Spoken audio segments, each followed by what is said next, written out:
দীঘাতে গড়ে উঠেছে নবনির্মিত জগন্নাথ ধাম, আর এই জগন্নাথ ধামকে নিয়েই এত উৎসাহ। দিন এবং রাতে জগন্নাথ ধামকে কি সুন্দর দেখায় সেটা আমরা তুলে ধরেছি এই ভিডিওতে। তার সাথে আপনারা অনেক ভিডিও দেখেছেন ইনগ্রেশনের দিনে, যেখানে অনেক উৎসাহ মানুষ দেখিয়েছেন। নর্মাল দিনে সাধারণ মানুষ কিভাবে এই মন্দিরটি ভিজিট করবেন, এবং গর্ভগৃহের দর্শন থাকবে আপনাদের জন্য, জগন্নাথ দেবের দর্শন। আমাদের ভাগ্য এতটাই ভালো ছিল, আমরা পেয়েছিলাম ভোগের প্রসাদ, এবং আমরা দেখতেও পেয়েছিলাম কিভাবে ধ্বজা উত্তোলন করা হয়। 16টি স্তম্ভের উপরে দাঁড়িয়ে আছে আমাদের নাট মন্দির, এবং এই মন্দিরটি রাত্রির বেলা অসম্ভব সুন্দর দেখায়। তো চলুন শুরু করা যাক আজকের ভিডিওটা জগন্নাথ দেবের নাম করে।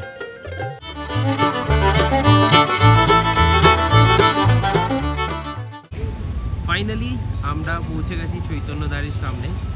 এখান থেকে আমাদের এন্ট্রেন্সটা হবে, যেখানে আপনারা প্রথমে যখন দীঘাতে আসতেন, এই দীঘার যেই মেন রাস্তাটার উপরে এই চৈতন্য দ্বারটা এনারা তৈরি করেছেন।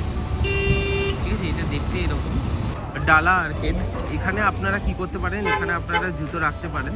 তো রাখতে গেলে কোনো চার্জেস লাগছে না সেগুলো আমরা দেখিয়ে দেবো। তো এই জায়গাটা হচ্ছে জুতো রাখার জায়গা। আপাতত এই মুহূর্তে যেটা আমরা দেখলাম, এখানে কোনো কেউ এই মুহূর্তে দায়িত্বে নেই, আমাদের জুতোটা এখানে রেখে দিলাম। ঠিক আছে, আরও অনেকে জুতো রাখছেন, বাট আই থিঙ্ক সব নিজেদের দায়িত্বে। তো আমরা এই মুহূর্তে ঢুকে গেছি দীঘার জগন্নাথ ধাম, জগন্নাথ মন্দির বা জগন্নাথ কালচারাল সেন্টারে। গতকাল মন্দিরটি ইনগ্রেট করেছেন আমাদের মুখ্যমন্ত্রী মমতা ব্যানার্জি, আর তার সাথেই আরও অনেকে এসেছিলেন, ইসকন থেকে এসেছিলেন, এবং প্রতিটি ধর্মীয় যেগুলো আছে, সনাতন ধর্মে যারা যারা আছেন তারাও অংশগ্রহণ করেছিলেন এই মন্দিরটি উদ্বোধনে। ঠিক আছে, আর এখানে যেরকম বললাম অনেকগুলো এরকম ক্যাম্প করা হয়েছিল যাতে দর্শনার্থীদের কোনো অসুবিধা না হয়। এবার আমি আপনাদের দেখিয়ে দেব ফার্স্ট লুক আফটার ইনগুরেশন কিরকম লাগছে আমাদের দীঘার জগন্নাথ মন্দির। আমি পাড়ে গিয়েও নামতে নারী, আমি পাড়ে গিয়েও নামতে নারী, দুখানটা যেন মোর মাটির সাথে গেল আটি, ওই কালো দিঘে জলের মাঝে। জয় জগন্নাথ। জয় জগন্নাথ বলার কারণটা হলো মহাপ্রভু স্বয়ং এখন দীঘাতে চলে এসছে। হ্যাঁ, ঠিকই, দীঘাতে গড়ে উঠেছে নতুন জগন্নাথ ধাম। দীঘা জগন্নাথ মন্দির পুরোপুরি জগন্নাথ মন্দিরের আদলে তৈরি। মন্দিরটি গড়ে উঠেছে 22 একর জমির ওপর, আর এই মন্দিরটি বানানোর দায়িত্ব ছিল হিটকো। মন্দিরটি বানাতে অ্যাপ্রক্স খরচা পড়েছে 250 কোটি টাকা। এই মন্দিরটি পুরো বেলে পাথর বা স্যান্ডস্টোনের তৈরি, যেগুলো আনা হয়েছে রাজস্থানের বান্সি হিলস থেকে। মন্দিরের আর্কিটেকচারটা পুরো কলিঙ্গ স্টাইলের। বলে রাখি, এই মন্দিরে 4টি দুয়ার: সিংহদ্বার, হস্তিদ্বার, অস্থিদ্বার আর ব্যাঘ্রদ্বার। গেট থেকে ঢুকেই প্রথমে আপনারা দেখতে পারবেন এই অরুণ স্তম্ভটি। অরুণ স্তম্ভটি কালো পাথরের তৈরি এবং 34 ফুট উঁচু আর 18 মুখী। পুরী মন্দিরের মতনই এটি সিংহদ্বার থেকে 20 ফিট দূরত্বে বানানো হয়েছে।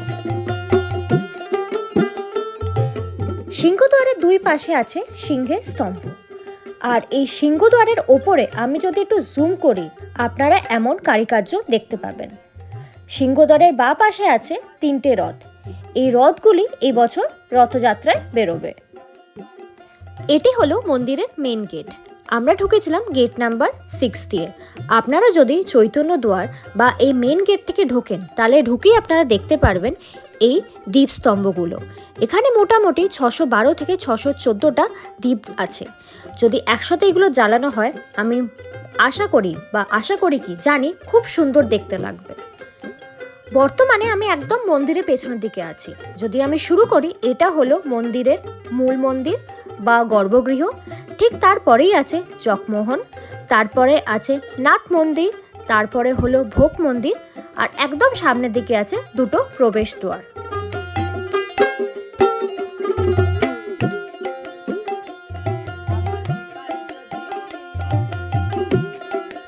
চলুন এবার আমরা সিংহদ্বার থেকে মন্দিরে প্রবেশ করি।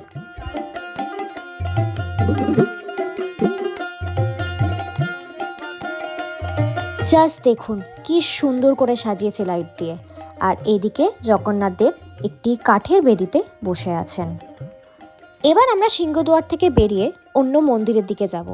আর এই সিংহদুয়ার থেকে বেরিয়েই আপনারা দুপাশে দুটো জলাশয় দেখতে পারবেন। এখানে তো পদ্ম ফোটার কথা, কিন্তু আপাতত পদ্ম পাতাই আছে। আপনারা চাইলে এখানে পা ধুয়ে বাকি মন্দিরের দিকে এগোতে পারেন, বা একটু বিশ্রাম নেওয়ার জন্য 4-5 মিনিট বসতেও পারেন।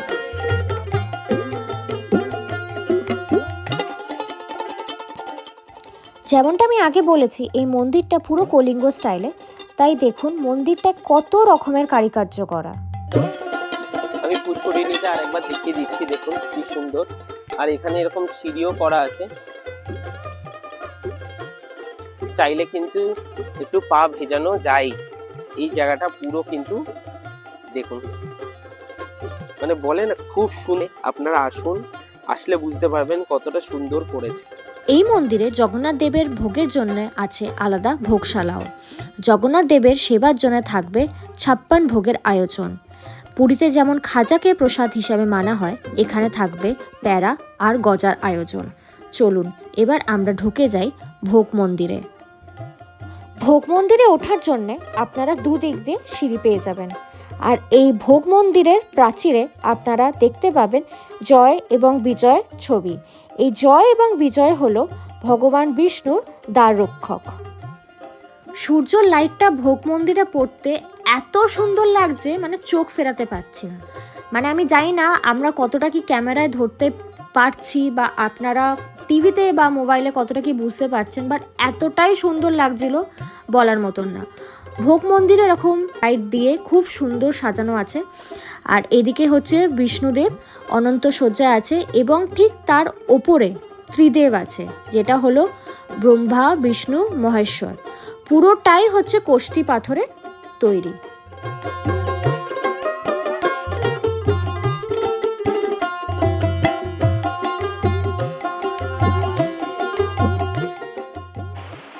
এবার ভোগ মন্দির ফেলে আমরা ঢুকে যাব নাট মন্দিরের উদ্দেশ্যে। নাট মন্দিরের দরজাগুলো কিন্তু সেম প্যাটার্নে করা হয়েছে। এখানে পুরো দরজাগুলোই সেম প্যাটার্নে করা হয়েছে। এবং এই যে স্তম্ভটা দেখতে পাচ্ছেন, বাইরে যে স্তম্ভটা ছিল সেটা ছিল অরুণ স্তম্ভ, আর এটা হচ্ছে গরুর স্তম্ভ। ঠিক আছে, আমি আপনাদেরকে দেখিয়ে দিচ্ছি। এই যে গরুর স্তম্ভটি আছে, এটি আছে নাট মন্দির এবং ভোগ মন্দিরের মিডিলে। আর এই গরুর স্তম্ভটিকে দেখুন, সবাই প্রণাম করছে, আলিঙ্গন করছে, ভক্তি এবং মোক্ষ প্রাপ্তির আশায়। মন্দিরের মেঝেতে যে মার্বেলগুলো ইউজ করা হয়েছে সেগুলো ভিয়েতনাম থেকে আনা হয়েছে। এই নাট মন্দিরটি খুবই সুবিশাল আর খুব সুন্দর। এই নাট মন্দিরটি দাঁড়িয়ে আছে 16টি স্তম্ভের ওপরে। প্রত্যেকটি স্তম্ভের গায়ে খুব সুন্দর করে কারুকার্য করা। আমি বলতে পারবো না এই কারুকার্যগুলো হাতে করা না মেশিনে করা, কিন্তু দেখতে খুবই সুন্দর লাগছে। নাট মন্দির থেকে এবার আমরা প্রবেশ করব জগমোহনে। এই জগমোহনও খুবই সুবিশাল, আর এটি দাঁড়িয়ে আছে 4টি স্তম্ভের ওপর। 2টি স্তম্ভ, 2টি স্তম্ভ, 3টি স্তম্ভ আর 4টি স্তম্ভ। দেখুন কাজটা, দেখুন জাস্ট দেখুন কাজটা, দেখুন পুরোটাই শ্বেত পাথরের। যেরকম বলেছিলাম এটি হচ্ছে ইসকনের আন্ডারে আছে। এখানে দেখুন ইনি কিন্তু গীতা সবাইকে দিচ্ছেন। আর সামনেই এবার আপনারা দেখতে পাবেন যিনি এখানের মূল অ্যাট্রাকশন, যার জন্য এই মন্দিরটা তৈরি করা হয়েছে, তাকে দেখতে পাবেন সামনেই। লোকের ভিড়, সবাই একটাই মাত্র ইচ্ছা যে দেখবে জগন্নাথ দেবকে। আর আমিও চেষ্টা করছি আপনাদেরকে জগন্নাথ দেবকে দেখানো। দেখে নিন জগন্নাথ দেব।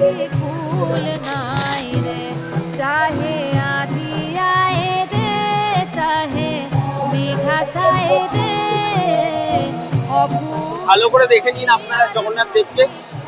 পিছনে যে মূর্তিটি আছে সেটা হচ্ছে শ্বেত পাথরের, আর সামনে যে মূর্তিটি আছে সেটি হচ্ছে কাঠের। সামনে মূর্তিটাতে পুজো করা হয় আর পিছনে মূর্তিটাতে পুজো করা হয়, দেখে নিন। আর এই রকম হচ্ছে জগন্নাথ দেব পুরো ভালোভাবে দেখাচ্ছি আপনাদেরকে, যতক্ষণ ইচ্ছা জগন্নাথ দেবকে দেখে নিন। পরে খুব ভিড় হবে, দেখতে পাবেন কি না সেটা সন্দেহ, পাবেন হয়তো, বাট তাও আপনারা ভালোভাবে জগন্নাথ দেবকে দর্শন করে নিন বাড়ি থেকে বসে। যেহেতু আমি এত কষ্ট করে আপনাদেরকে দেখাচ্ছি, please do like and subscribe, যাতে আরো ভালো ভালো ভিডিও আপনাদের জন্য নিয়ে আসতে পারি। জয় জগন্নাথ। আর দেখুন এনারা যারা ইসকন থেকে এসে তারা এখানে গান কীর্তন করছেন, ইসকন থেকে যারা এসেছেন। আর ওখানে পুরো জগন্নাথ দেবের দায়িত্বে, মানে পুরো মন্দিরের দায়িত্বে ইসকন আছে। এই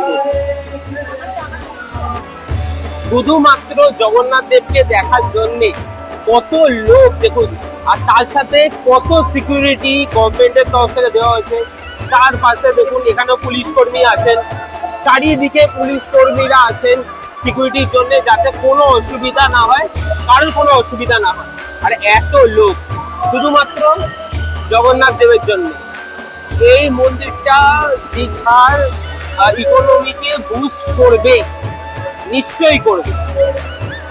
মন্দিরটা খুব সুন্দরভাবে আমরা দর্শন করলাম, তাই তো? যদি বলে না জগন্নাথ দেবের ইচ্ছা থাকে সবকিছু হতে পারে। আর আমরা মন্দিরটা খুব ভালোভাবে দর্শন করলাম, জগন্নাথ দেবকেও খুব ভালোভাবে দর্শন করেছি, খুব সুন্দর লাগলো। এটি ছিল গর্ভগৃহ, আর গর্ভগৃহের এখান থেকে বের করছেন সবাইকে। আর গর্ভগৃহে যে পুরীর যে মন্দিরটা আমরা মেন দেখতে পাই, সেই পুরী মন্দিরের মতোই এই গর্ভগৃহটি করা হয়েছে, যেটা হচ্ছে এরকম। দেখে নিন। আমি আরো পরে আবার ভালো করে ভিউটা দেখাবো। দেখুন কত ইন ডেপথ কারুকার্য করা হয়েছে। আর পুরী মন্দিরের মতোই কালকে দিয়ে এই মন্দিরের উপরে প্রত্যেক দিন ধ্বজা টানানো হবে, ঠিক আছে? আমি আজকে চেষ্টা করবো ওটাকেও কভার করার। আর সারাদিন আমি আজকে এখানেই থাকবো, শুধুমাত্র আপনাদেরকে এই দীঘা মন্দিরের সম্পূর্ণ ভিউ যাতে আপনারা বাড়িতে বসে দেখতে পান, সেটা দেখার জন্য। আর বাড়িতে বসে টিভি বা মোবাইলের স্ক্রিনে কতটা দেখা পসিবল, তাও আমি বলবো দেখুন, আর দেখে আপনারা চেষ্টা করুন যাতে দীঘার এই জগন্নাথ ধামে আসতে পারেন। যেই দোয়ারটাকে বলা হয়েছে, এই দোয়ারটার নাম হচ্ছে হস্তি দোয়ার। দৌড়ে দৌড়ে আসতে হলো, একটি মাত্র কারণ, যেটা দেখানো পসিবল হয় না, একটু হাঁপিয়ে গেছি, সেটাই দেখাবো এখানে। দেখুন পুরী মন্দিরের মতোই এখানেও কিন্তু ধ্বজা চেঞ্জ করতে উঠেছেন এনারা। কিভাবে ধ্বজা চেঞ্জ হচ্ছে দেখুন, আর এনারা কিভাবে নামবেন সেটাও আমি কিন্তু দেখাবো।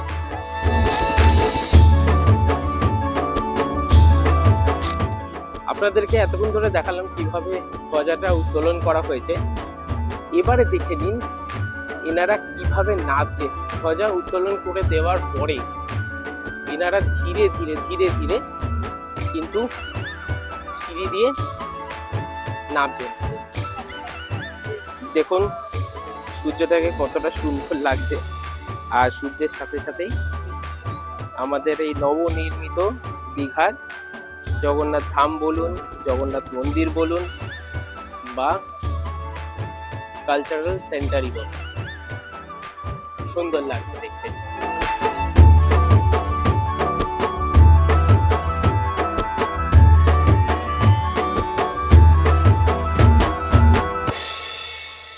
এটি হচ্ছে ব্যাঘ্রদুয়ার, এবং এই দরজাটি আছে পশ্চিম দিকে, মানে যেদিক দিয়ে সূর্য অস্ত যাচ্ছে। বজরংবলী যিনি আছেন, বজরংবলীর এখানে স্ট্যাচুটি আছে, যে মূর্তিটি আছে। ব্যাঘ্রদুয়ারের পাশেই রয়েছে রন্ধনাগার, যেখানে রান্না করা হয় 56 ভোগ। আর এই 56 ভোগে ভেজিটেবলসের উপরে কোনো রেস্ট্রিকশান নেই, শুধুমাত্র পেঁয়াজ এবং রসুন ছাড়া সবই সবজি দিয়ে রান্না করা হয়। এখানে জলের জন্য ব্যবহার করা হয় নর্মাল পানীয় জল, এখানে ঝর্ণার জল বা পাহাড়ের জল ব্যবহার করাও পসিবল হয়ে ওঠে না। আর এখানে রান্না করা হয় মডিউলার কিচেনে, এখানে কাঠের জালে রান্না করা হয় না। আমরা এটাও জিজ্ঞাসা করেছিলাম যে ভোগের প্রসাদ পুরী মন্দিরের মতো যে বাড়িতে নিয়ে যাওয়া পসিবল হয় কিনা এখান থেকে। ওনারা বললেন যেহেতু এটা নতুন শুরু হয়েছে, তাই জন্য ওই প্রসেসগুলো এই মুহূর্তে স্টার্ট করা হয়ে ওঠেনি, পরবর্তীকালে নিশ্চয়ই এরকম কিছু শুরু করা হবে। এখানে এই সময় ভোগ দেওয়া হচ্ছে, আপনারা দেখতে পাচ্ছেন। সবাইকে বলছে যে লাইন দিয়ে আসতে, একটুখানি যাতে পরপর সবাই পেয়ে যায়। মহারাজ যিনি আছেন উনি ভোগ বিতরণ করছেন, আর তার জন্যে এতজন লোক দাঁড়িয়ে আছেন। তোমার কি মনে হয় তুমি পাবে? ভাগ্যে আছে কিনা, তাই তো?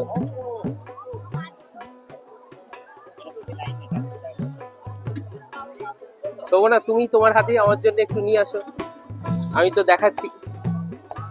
দেখুন, আর একটু আমার হাত জন্য দিয়ে দেবে? Thank you, thank you, thank you. Maharaj ji দিয়ে দিলেন। চলো, মানে কি না হয় শোভনা, তাই বলছি। মহাপ্রভু প্রসাদ, সত্যি কথা বলতে ভাবিনি মহাপ্রভুর প্রসাদও পাবো। একটুখানি খাবি তো, আমার হাতটা। আজ আমাদের ভাগ্য খুব ভালো, ভালোভাবে দর্শন, ধ্বজা যে চেঞ্জ হয় সেটা, প্লাস হচ্ছে মহাপ্রভুর প্রসাদ। মানে আজ আর প্ল্যানটা খুব আনসার্টেন ছিল, দেখুন উনি নিয়ে চলে গেল, আর শেষ, মানে আর নেই। পিছনে যারা আছেন হয়তো তারা পেলো না। আমি কোথায় বসেছিলাম জানি না, মানে এটা দিচ্ছে বা এরকম, মানে হচ্ছে বেসিক্যালি কোনো প্ল্যান ছিল না, কাজ ছিল। কাজ থাকা সত্ত্বেও আমাদের প্ল্যান করলাম যে আসার। মাকে বলেছিলাম, খুবই জোর জবরদস্তি করেছিলাম, কিন্তু মা বললো অতক্ষণ বসে আর আমি পারবো না, আসতে পারবো না। ততক্ষণের জন্য একটু খেয়ে নিই। আজকে তো খেয়ে নিয়েছি। প্রসাদ সব সময় ভালো হয়, মানে প্রসাদ কোনোদিনও খারাপ হয় এরকম বলাই যায় না। আছে ডাল আছে, বিভিন্ন রকমের ডাল আছে, বিউলির ডাল, অরহর ডাল, সবজি আছে, কারি পাতা ছিল, মানে একটুখানি টক, মানে টক জাতীয়, মানে একটুখানি সাউথ ইন্ডিয়ান যেরকম একটু টেস্ট হয় ওরকম টাইপের। আর এখানে তো টেস্ট ফিচার করতে আছে। সেটাই মানে আমি যেহেতু মানে খেয়ে বুঝলাম, মানে মানে তৃপ্তি যেটাকে বলে, মানে আমি এক গালি খেয়েছি, আমার মনে হচ্ছিল আরো পেলে ভালো হতো, কিন্তু তৃপ্তি, মানে এত তৃপ্তি লাগলো একবারই খেয়ে, কি কিছু বলার মতো না। বাকি ভোগটা আমি বিবেককে খাইয়ে দেবো। চাল ভোগ পাওয়া গেছে, এটাই এই অনেক বড় প্রাপ্তি। তুমি কোথা থেকে এসছো? দুবদার। ওটা কোথায়? এগরা থানা। আচ্ছা, কেমন লাগলো দীঘার জগন্নাথ মন্দির? ভালো লাগলো, পরিবেশটা খুব ভালো। গেছো পুরীর মন্দিরে? গেছো? যাওনি? যাবে কোনোদিনও? আপনার কেমন লাগছে এখানে? খুব সুন্দর করেছে, তাই না? আরো অনেক কিছু মনে হচ্ছে বাকি বেশি গেছে, এখনো বাকি মেন গেটটা এখন খোলা হয়নি। হ্যাঁ, মেন গেট প্রবেশ করতে হয় এবং অনেক জায়গায় এখনো ইনকমপ্লিট মনে হচ্ছে। আরো সুন্দর হয় মনে হচ্ছে। তাও যেটা হয়েছে খুব সুন্দর। হ্যাঁ, মানে পূর্ব মেদিনীপুরে এটা একটা প্রাপ্য ছিল। হ্যাঁ, দীঘার সঙ্গে এটা একটা খুব সুন্দর। একদম দীঘাতে ঘুরতে এসে হ্যাঁ, এটা আরেকটা প্রাপ্তি, তাই না? একদম ঠিক আছে। সূর্য অস্ত যাচ্ছে, পুরো মন্দিরটা ঘুরে দেখলাম, খুবই সুন্দর লাগলো, খুব সুন্দর করেছে, আপনারা একবার এসে দেখতে পারেন। আর মেন হচ্ছে যে এখানে কোনো ভিডিও রেস্ট্রিকশন নেই, আপনারা এসে ফটো ভিডিও করতে পারেন। মানে এতটাই সুন্দর, মানে আসার পর মানে একটা পুরীতে একটা নতুন অ্যাট্রাকশন এটা বলতে পারেন, যেটা অবভিয়াসলি আবার পুরী বললাম, দীঘার একটা নতুন অ্যাট্রাকশন, যেটা শুধু দীঘার মানে ইকোনমিকে বুস্ট করবে না, একটা রিলিজিয়াস প্লেসও এটা একটা হয়েছে, যেখানে সবাই আসুন, এসে একবার দর্শন। এটা তো ছিল সকালবেলা কেমন দেখতে, একটা সূর্য মানে একটা ডে লাইটে কিরকম মন্দিরটাকে দেখতে। কিছুক্ষণ পর সন্ধে হয়ে যাবে, সন্ধেতে আর্টিফিশিয়াল লাইটে মন্দিরটা কেমন দেখতে লাগে সেটাও আপনাদেরকে দেখাবো আমরা, তো সঙ্গে থাকবো।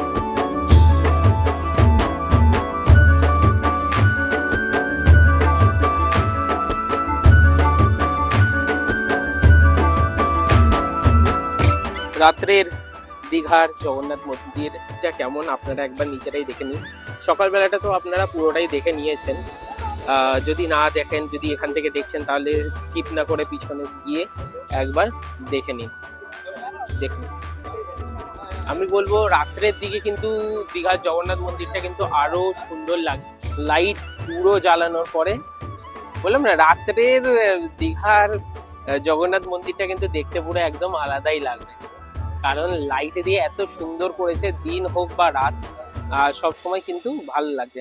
আর একটা কথা, রাত্রে যখনই আসবেন, এটা একটা ইনফরমেশন আপনাদের জন্য, রাত্রে কিন্তু 8টা অবধি এই মন্দিরটি খোলা, তারপরে কিন্তু মন্দিরটি বন্ধ করে দেওয়া হয়। তাহলে যখনই আসবেন 8টার আগে আসার চেষ্টা করবেন, আর যাতে আপনারা ভালোভাবে ঘুরতে পারেন মন্দিরটি। আর এই মুহূর্তে অনলি 6 নম্বর গেটটি খোলা হচ্ছে, বাদ বাকি গেট কিন্তু খোলা হচ্ছে না। মন্দিরের আসলে এটি রিফ্লেকশন, আর এটি হচ্ছে মন্দিরটি।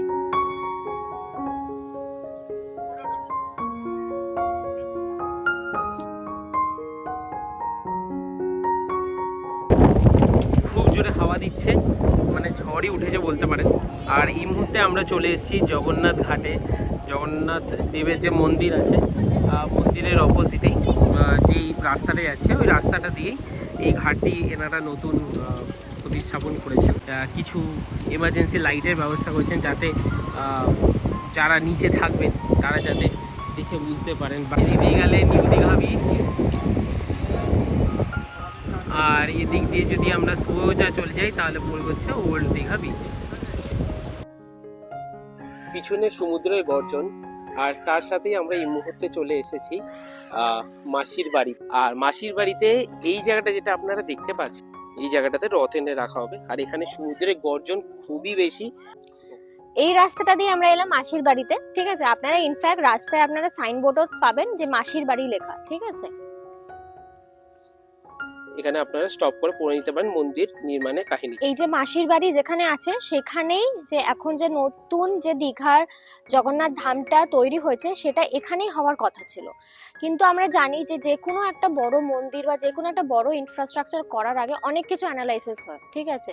তো সেরকমই অ্যানালাইসিস করে এটা যেহেতু একদম সি বিচের কাছে, ঠিক আছে, এখানে মন্দিরটা করে তোলাটা পসিবল ছিল না। সমুদ্রটা এতটাই ভালো লাগছে, মানে যেহেতু বলে না যে এটা যেহেতু একদম আনএক্সপ্লোর না, মানে মানুষের আনাগোনা খুবই কম, সেই কারণে জাস্ট ঢেউটা একবার দেখুন, ঢেউয়ের গর্জন মানে অপূর্ব।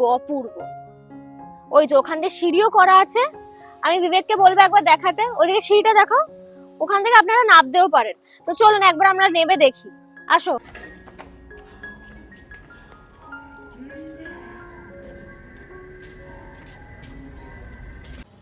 এটা হচ্ছে মাসির বাড়ি, যেখানে এনারা আছেন এই মুহূর্তে, জগন্নাথ, বলরাম এবং সুভদ্রা দেবী। তার সাথে আরও মূর্তি আছে এখানে।